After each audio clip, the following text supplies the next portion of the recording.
Однажды ранней весной, когда морозные ночи уже позади, но еще не распустились первые листочки на ветвях деревьев, женщина, хозяйка уютного дома на окраине небольшого городка, услышала слабое протяжное мяу у своего крыльца. Ветер раскачивал старые доски веранды, а весенний воздух был прозрачен, но еще прохладен. Она вышла на крыльцо и увидела, там лежала кошка. Измотанная, грязная, постаревшая, с потухшими глазами и худым, искривленным телом. Впервые женщина испугалась не за себя, а за это уязвимое, беспомощное создание. Казалось, оно не переживет и часа. Внезапная мысль. Может, зверушка болеет смертельно. Промелькнула у нее в голове. Все тело кошки дрожало, жаркое дыхание, часто прерываемое судорожным кашлем. Она смотрела на хозяйку, словно прося: «Помоги мне». Женщина знала. У нее уже есть несколько питомцев, и они уже привыкли к домашнему уюту. Но впустить на территорию дома еще одну старую и непрошенную гостью было рискованно. Кошка могла быть больна, заражена. Тогда она приняла взвешенное и мудрое решение – не дать ей утонуть в одиночестве и холоде, но не рисковать домом и другими животными. Она принесла миску с теплой водой и сухим кормом, мягким, специально размоченным, чтобы кошка могла легко есть. Кошка, осторожно нюхнув еду, начала приподниматься, приводя тело к жизни. В ее глазах впервые вспыхнула надежда. Ночь была тихой, лишь ветер шуршал в ветвях и доносился слабый дыхательный хрип пушистого существа. Женщина оставила для нее запас еды и воды, завернула в старое одеяло, чтобы ей было тепло. На следующее утро хозяйка вышла на веранду с опаской. Ей не хотелось верить глазам, но кошка все еще была жива. Она медленно поднялась на лапы и тихо мяукнула. Сердце женщины ёкнуло. Она увидела в этом мявканье не просто зов о еде, а как бы признание: «Я жива. Благодарю тебя». Ее руки, дрожа от волнения, накрыли кошку, и она почувствовала волоски на пальцах, их слабый, но определенный отклик. Это было так трогательно. Сегодня повторился вчерашний ритуал. Миска с едой, вода, немного ласки. Женщина не знала, что делать дальше, и ее сердце и разум разбивались от эмоционального сражения. С одной стороны желание спасти, с другой – боязнь ответственности. Прошла неделя. Каждый день повторялся тот же сценарий. Хозяйка просыпалась раньше обычного. Сначала умывался, потом торопился на веранду, узнать, осталась ли кошка. Она давала ей еду, изменяя рацион на более питательный. Иногда добавляла консервированный паштет, иногда вареную куриную грудку, немного риса. Воды было много. Признак того, что организм приходил в себя. Со стороны это выглядело как забота, добровольное служение. Для женщины это было возвращение к истокам. Ей хотелось помочь мертвому миру ожить. В свободное время она читала в интернете, смотрела ролики и советы о том, как ухаживать за пожилыми кошками. Постепенно сомнения исчезли. Приходило больше уверенности в себе. Наконец, через неделю она решила: нельзя оставить ее умирать здесь у порога. Нужно что-то делать серьезное, показать ветеринару.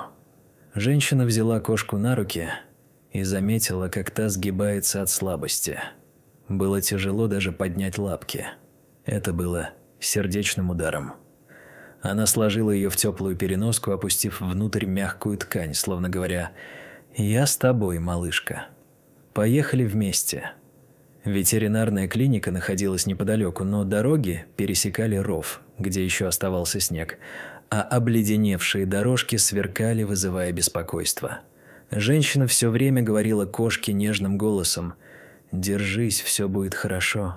В кабинете было светло, прохладно. Ветеринар выслушал ее рассказ и на осмотре сказал: животное старое, заражено инфекциями, имеет хронические заболевания, например, артрит и проблемы с печенью.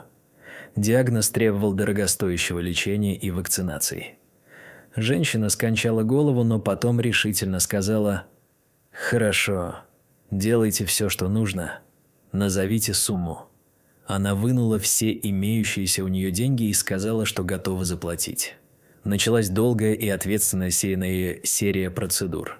Уколы от инфекций, лекарственные капли, мази, антибиотики.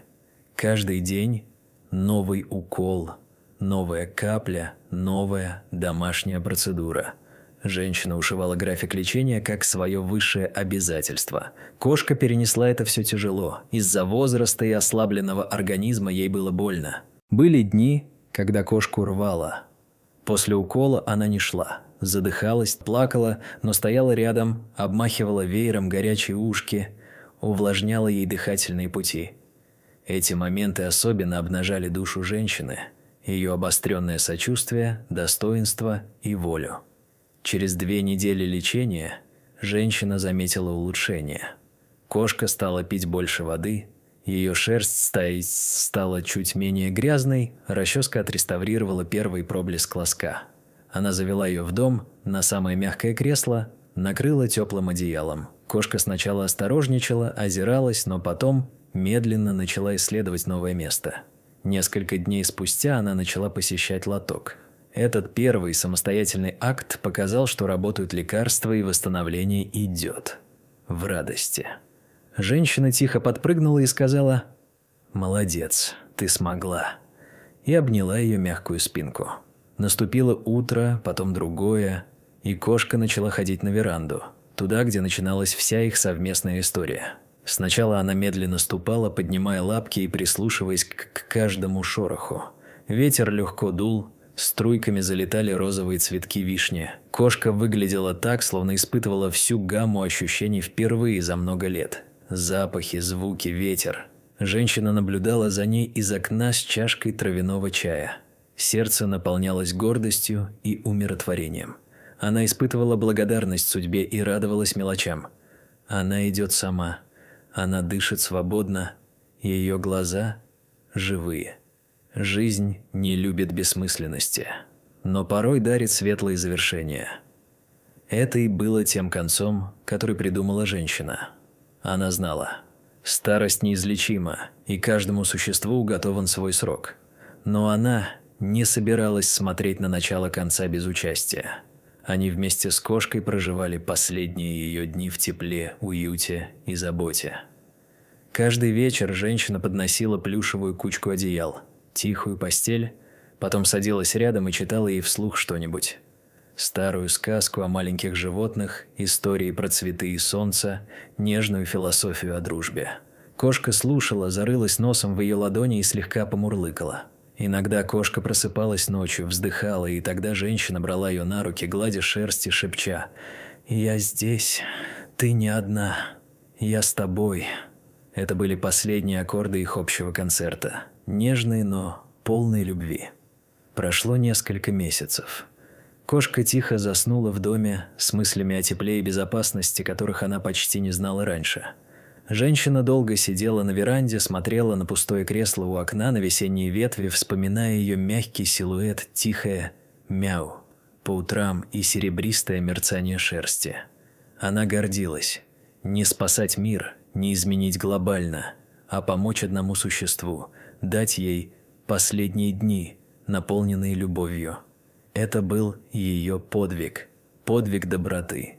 И она знала, где-то в другом доме, где-то падут ласковые лучи, и помощь однажды вернется в виде вдохновения помочь еще кому-то. Это история о сострадании, об ответственности, о том, что даже небольшая капля заботы может стать океаном для того, кому нужна помощь. Это видео о любви без границ. Любви к тем, кого мы едва знаем, но кого в силах согреть.